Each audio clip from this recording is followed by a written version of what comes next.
প্রধানমন্ত্রী তারেক রহমান বলেছেন, হামের টিকা না দেয়া সাবেক দুই সরকারের অপরাধ ক্ষমার অযোগ্য। দুপুরে রাজধানীর ওসমানী স্মৃতি মিলনায়তনে স্বাস্থ্য মন্ত্রণালয়ের আয়োজনে উপজেলা স্বাস্থ্য পরিবার পরিকল্পনা কর্মকর্তাদের সম্মেলনে যোগ দিয়ে তিনি এসব কথা বলেন। শহর ও গ্রামে চিকিৎসা বৈষম্য দূর করা বর্তমান সরকারের অন্যতম অঙ্গীকার বলে জানান প্রধানমন্ত্রী। এ সময় তিনি আরো বলেন, বর্তমান সরকার সুস্বাস্থ্যের বাংলাদেশ করতে চায়। বিশেষায়িত হাসপাতাল প্রায় সবই শহর কেন্দ্রিক, তাই এর থেকে বেরিয়ে আসতে চায় বিএনপি সরকার বলেও জানান প্রধানমন্ত্রী।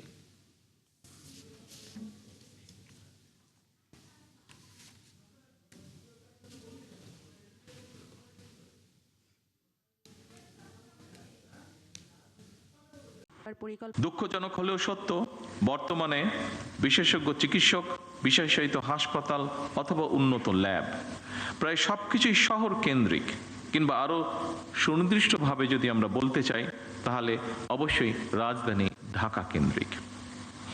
এরকম বাস্তবতা থেকে বেরিয়ে এসে যদি আমরা জেলা উপজেলা ভিত্তিক হাসপাতাল কিংবা ক্লিনিকগুলোর মাধ্যমে উন্নত চিকিৎসা সেবা নিশ্চিত করতে পারি বা চাই, তাহলে বিশেষজ্ঞ চিকিৎসকগণ যেন জেলা উপজেলায় চিকিৎসা সেবা দিতে স্বাচ্ছন্দ্য করবেন।